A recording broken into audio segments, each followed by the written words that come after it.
Hello and welcome to my overview of the Tsugi PHP hosting framework for learning tools. My name is Charles Severance and I'm the creator of this particular Tsugi. I'm not speaking formally for any of my employers. This is just my own personal own-time work. Been working in open source for a very long time. That's a real tattoo. I call it the ring of compliance for all of the major vendors that initially complied to the IMS LTI 1.0 specification, and I wrote a book on Sakai and open source.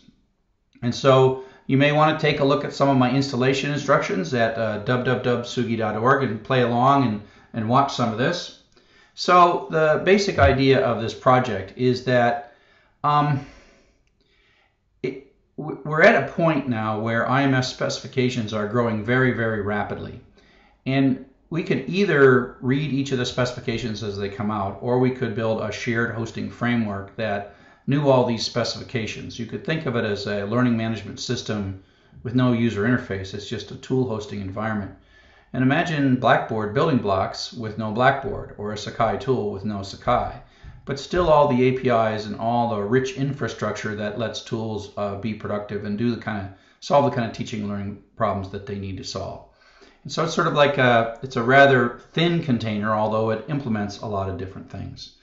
And it also is a model not just of sort of externally hosted cloud things, say like Piazza or Wikispaces or Pearson's My Math Lab that's out there, but instead something you install and host locally. So if I go all the way back to 2003 when we wrote the original grant that founded the Sakai project, later Sakai Foundation, and now the Sakai project within Apereo, one of the things that we said was that we would build a set of interface definitions that would be standardized. And my original thought there, of course, was that Sakai would have 100% market share and that I would solve all the world's problems by having my learning management system have 100% market share. Unfortunately, that didn't come to pass. And so the idea of sharing interfaces to write common code and make code portable became the focus of my work, and that led me to IMS and Learning Tools Interoperability, and then the follow-on standards. And so this has been something that I've been very passionate about for a very long time, about the interoperability of tools. And so if we take a look at Learning Tools Interoperability, in many ways it delivered on what we were originally trying to do in Sakai, and that is to say you could write a tool one way and not have to talk to each of the proprietary APIs. We would create the one API that would unify them all.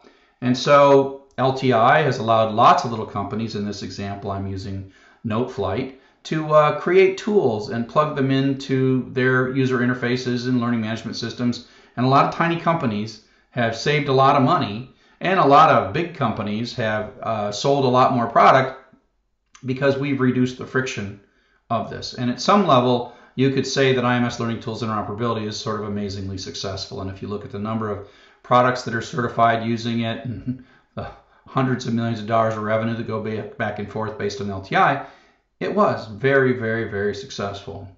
But unfortunately, often in the middle of success, there also is sort of like, oh wow, the oh wow moment. And so if you take a look at a large average Midwestern university running the really awesome Sakai learning management system, it's got a whole bunch of LTI tools these days. That's just nice, and you think that's cool. And you know, as we make announcements on my campus about some new feature, half the time the features are actually improvements to Sakai itself, and half the time are simply a really clever or really amazing learning tools interoperability integration. And so that's really, really quite cool. And you know, this is great because we're able to meet the needs of our users and give them new functionality. But you know, where's the data, right? What happens when it's not just 5 or 6 applications, but when instead it's like 50 applications or 100 applications or 500? You know, or what if the application is sitting under my desk as a professor? Or what if I am a professor and I'm running this application in the Amazon cloud? Is there any FERPA issues with that? And what happens when all of a sudden we stop paying the license to some cloud-hosted wonderful thing? Where does all the data go? Do last semester's classes still continue to work? Do we have that all figured out? We're sort of like ignoring all these questions temporarily because we need to innovate, and LTI allows us to innovate, and so that's great. And if you take a look at sort of a worldwide thing, do they really want to host all of their data inside the United States, China, Germany? Do they really want to say, oh, this LTI is great, so we'll put all our learning data in the United States? Or the folks from Canada, do they want to put all their data in the United States? And so these are the next round of problems that we face. Even though LTI is wildly successful, it's got a ways to go. And if we look at the LTI specification, and I hope some of you have taken a look at it, it's a beautifully simple specification. The meat of the specification can be summarized in about 3 pages. And I got a couple hundred lines of PHP code. Most of the LTI implementations that I know of, took a look at the spec, maybe downloaded some OAuth libraries and knocked out LTI in a very short period of time. And so if we have 300 products that comply with LTI, there's probably 100 different implementations of that. And because the spec was so simple, it was okay that everybody just kind of found a way to cram it into the product they were already building. There are very few products that were built from scratch to think about LTI. Piazza, Wikispaces, they all sort of grafted LTI onto an existing system. Probably the only product that's big time that I know of that was LTI from the beginning was Blackboard's Explorer Learning Object Repository. And that was architected to think about LTI from the beginning. And so that's fine.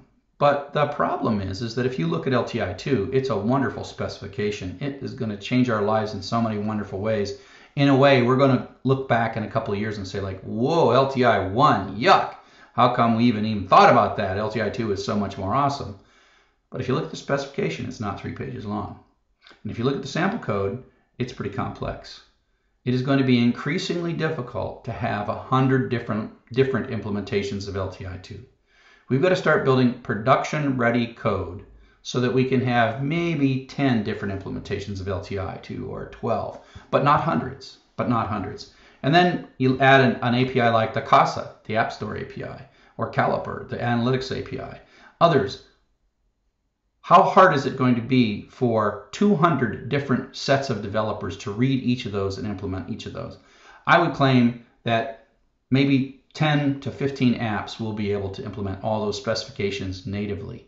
But I think that there should be at the same time hundreds, if not thousands, if not tens of thousands of learning apps that we develop and distribute to each other using an app store. So we have this problem of each app is getting harder to build and more challenging, and yet we want and they're easier to install, so we're going to want more of them, we're going to use more of them. So it's like, great, except we kind of can't get there from here if we take the exact same approach that we did for LTI. So if you start thinking about how an app store would work in a real learning environment, when we take an app store on our phone, hang on, let me grab my phone. Right. If we have an app on our phone and we install the app on the phone, it's my phone, right? The app is on here, my data is on here, and there might be a bit of cloud data, but the act of installing an app is not simply the same as pointing to a URL and having all the data hosted elsewhere.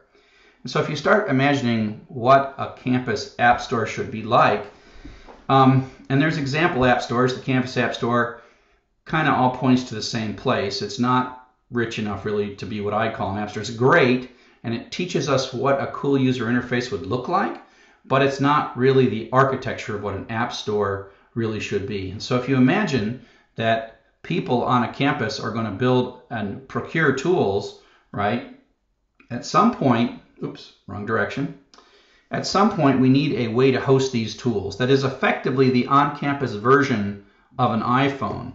So instead of installing on a learning tool into your iPhone, you install it to some locally hosted container. So you grab the code and you say, put it on my campus. And then we can control all the data in our campus. So all these tools, instead of being scattered to the four winds, they run on servers that belong to us. We may put them in the cloud. Who knows where we might put them, but they're on databases that we own the accounts to. So we can keep the data as long as we want or as little as we want. We can do analytics. We can do anything we want. So imagine that you go to an app store and you say, give me that tool, and it's put into your environment, right? It's an install process. that plugs the code in, and then it stays here. It's not just a website, it's an actual app. And how would we build those apps? And how would we build such a hosting container? And that's what Tsugi is dedicating itself to.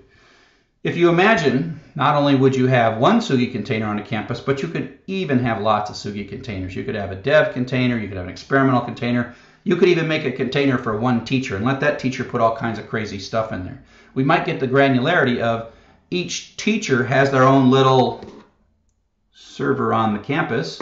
They don't have a root account on the server, but they can put tools in. The data is all stored in things that are professionally managed and backed up and all taken care of on that campus. So this act of finding a tool and installing it and then running it and owning the data is an important feature. And so that's what Tsugi is aimed at doing. Tsugi is really aimed at being that hosting container that lets you take a portable tool, find it from somewhere, download it, pull it off of GitHub, whatever it is, and just get that running locally on your computer, on your campus. And it also is intended to be an easy-to-use framework. So someone who knows a little bit of PHP and MySQL can pick the framework up easily enough to start writing fun tools. Because I think another important trend is the trend away from building massive tools for 80% of the users, like a wiki or an assignments tool, a calendar tool, a resources tool, and move more towards a chemistry tool or an astronomy tool or a Python tool, right? In each one of these, there would be hundreds of tools, if not thousands of tools, that do pedagogically rich education and assessment. And so my goal as a teacher, not as a technologist, my goal as a teacher is to teach Python in a better way, right? To effectively build something that can help other teachers teach Python or help my students learn Python better. So I want to build a learning tool. And so Tsugi is the framework that I build my learning tools in particular, a Python assessment. And so I use this Python assessment in my Coursera class. And so I have a peer grader, and I use the peer grader in my Coursera class. I have a Python assessment tool in a Python thing to turn in assignments in Python, Autograder. And I plug these into Coursera. Coursera supports LTI, so away they go. And here is an example of a peer grader that I have in my Coursera class. And it's da-da-da-da-da for my Python class using peer grading. And then I'm using the same thing in my on-campus University of Michigan class, the exact same peer grader. And so I've got this hosted on a University of Michigan server, plugged into Coursera, and plugged into my University of Michigan cTools Sakai instance. So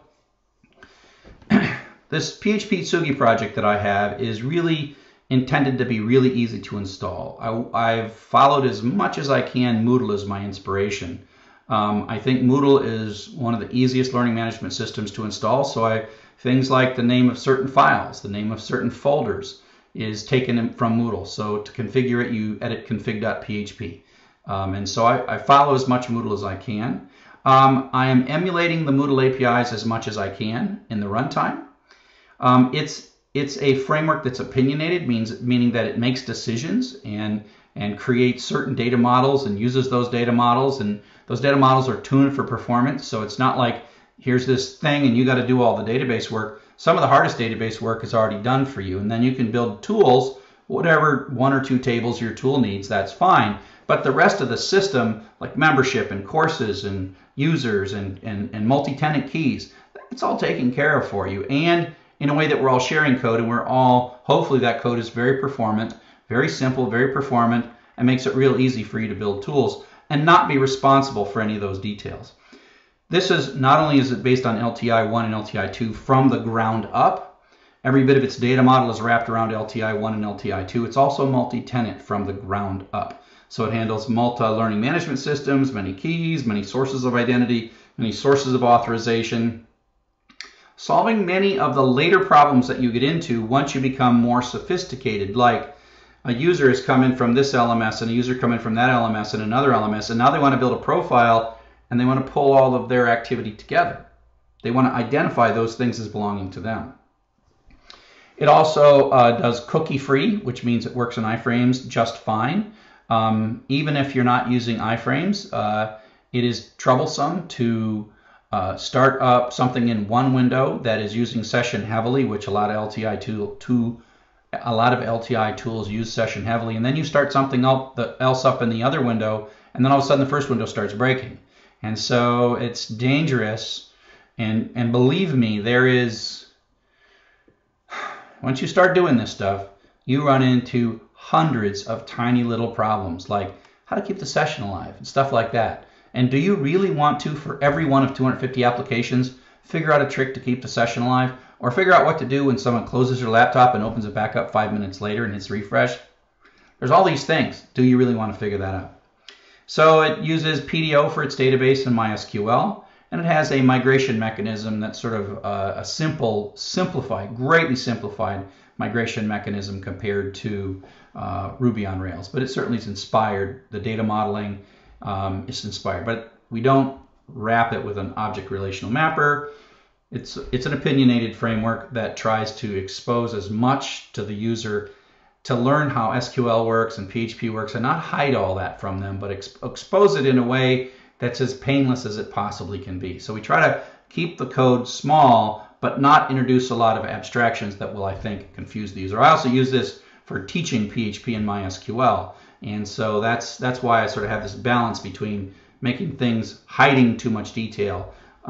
So I hide the detail that I think is not instructive, and then I reveal the detail. The other thing I like doing is not hiding the detail where performance tuning might be necessary, so making performance tuning something you think about a little earlier, because I think all these things have to scale from the very beginning. And so here's just a little example of some Tsugi code. You know, some of the things like $CFG, you'll see that from Moodle. There's other things. There are, you know, it uses class names based on PHP framework interoperability group, trying to fit with things like Symfony and Cake in case you wanted to use these things. And there's a series of variables and global variables, and there's all this documentation that tells you how to use that. And the tool code, sort of once you get started, it's pretty easy to start knocking things out because it's all right there in a PHP. So let me show you just a little bit about this. I have a server up, ltitools.drchuck.com, and here it is. Now, there's two things that you can do with this server. One is you can go into developer mode. You can turn off developer mode if you want, and this button goes away, and you can't even find these screens. Even if you sort of guess these screens, they will not take a secret. So I have mine set up so that it's the default of secret. And now I'm in a developer screen. And the way this is if you played with LTI at all, this is really just a really sophisticated LTI launcher. And you could actually launch to things other than Tsugi, but for now it's going to mostly launch to itself. And so you can toggle the data, you can hide the data. I have to click it once. So you can show the data or hide the data. Oh, the data is there. So when I toggled it, it went away. That didn't make any sense. So I can launch a tool. And so let's launch to the map tool. It's one of my favorites. And so this is a Google map of all the folks in the class. Okay, and so there I am. That's me. I can drag myself and move myself to Ontario. And I can double click and I can see my preferences to say share all my stuff. Now this is what's cool about it. It's really designed so that if you were developing this code in here, one of the things you're going to do is you're going to want to start your tool, and then you're going to log out and log in as a student. Well, I've done this so that this dashboard just works like bippity boppity boo, right? So I can just switch to a student's view and effectively relaunch the tool as a student. And so this is Sue Student. Sue Student is over here. I'm going to move Sue Student to like, I don't know, New York State, upstate New York. And then let's see if I can set Sue's permissions. I'll save that for Sue, and then I can switch back to see what the Jane instructor sees.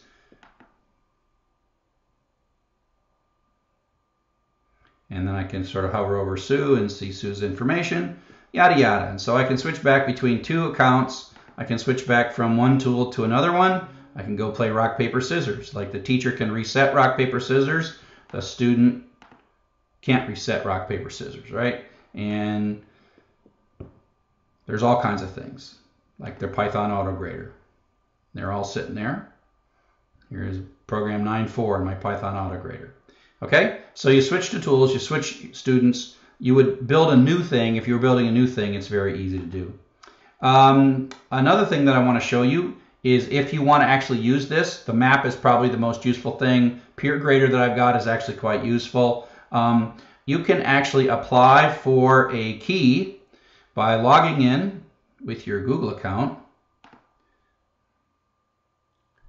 And if you haven't already done this, it'll ask you for stuff. And you then have a profile that you can update, and then you can apply to use the service. And so you could do new key request. Now the way this works, and this can be turned on or off. I mean, there's a configuration option that says don't accept key requests. But if you send new key, it prompts you for information. It sends me email. Then I activate your key and send you back email, and then give you some documentation. Some documentation on how to use it. So I go to tsugi.org. There's this configuring LTI 1.0 launches. And so there is the various tools, the social PeerGrader, the class map, the attendance tool, the Python Autograder, the gradebook tool, and the rock, paper, scissors game. And that is how to turn them on and configure them and make use of those. And so this is a server that I run. It's kind of my nightly QA server. And I actually use this in my own classes, so I keep it up and running, and I'm using it at the University of Michigan every single day. And so that's my quick demo, and you can go to that site and play around.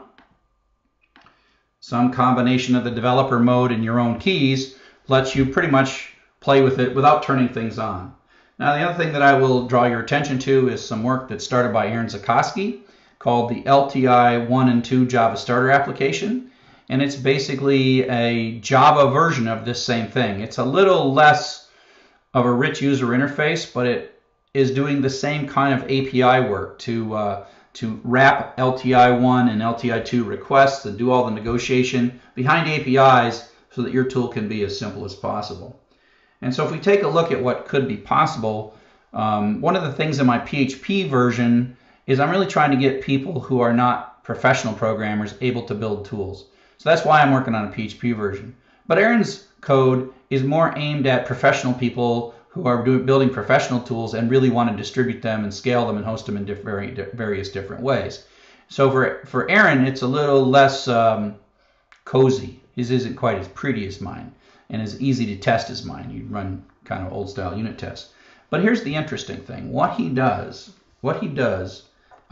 is he basically makes it so that there's a bit of library code that wraps the thing, and then you can run that in any Tomcat. And then you have a Tsugi tool, right? Tsugi tool is Java. It's going to call some Java APIs, and away you go. And he spent a lot of time so far in making sure that it also works on Amazon, even with the Elastic Store, and the way that Amazon's database connection isn't the same as just a standard JDBC connection. And so now we can host these things in Amazon as well, and so that's pretty cool.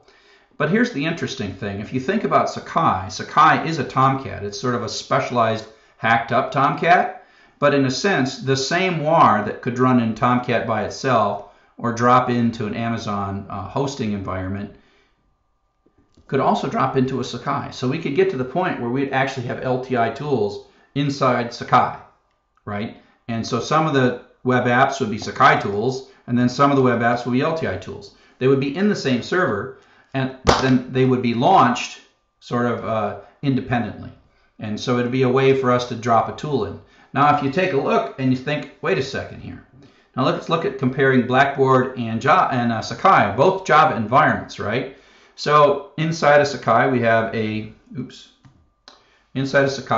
Sakai tools that talk strange Sakai APIs that you go look up the Sakai stuff. And there's this kind of Sakai shim inside of each of WAR file. Blackboard has the same kind of thing. There's Blackboard APIs, and they talk to some kind of a building block thing, shim, and then this all runs inside of a Java environment as well. And so that's okay, and that's not too bad. But if we start thinking about Tsugi for a moment, and we think about the LTI starter, we think about the LTI starter kit. With that's early days in the LTI starter kit from Aaron, but the LTI starter kit makes it so you can create a WAR file that'll work inside Tomcat or Amazon or Sakai. But if you just write a Blackboard version of that talks Blackboard APIs out the top and Tsugi APIs out the bottom, then what we could do is we could take exactly the same Tsugi tool, talking the Tsugi APIs, right? And we could take that code and run it on Blackboard, because Blackboard is a Tomcat, but I mean, we'd have to have a slightly different layer there. And so this is sort of an interesting thing where you could imagine that just about any Java hosting environment could host a learning tool, whether it be in the same JVM as the rest of the learning management system or on a separate JVM. And these separate JVMs could be on campus, they could be off campus, they could be cloud hosted. All kinds of exciting possibilities where it's not like we have to have one model. Cloud hosting might be the right answer, or local hosting might be the right answer. What we need is a model that supports both and gives schools and other companies, folks, choices when they're choosing how to host things. And if we have source code portability, like Tsugi and this Tsugi API, then we have the potential of reaching portability levels that we could never imagine before. And so that kind of sums it up. I'll have some more talks about how to install it and how to do development. It's early days. I wish the documentation were better. That'll be a continuous effort on my part. But if you're curious, drop me a line. Take a look at www.tsugi.org. Thank you for listening.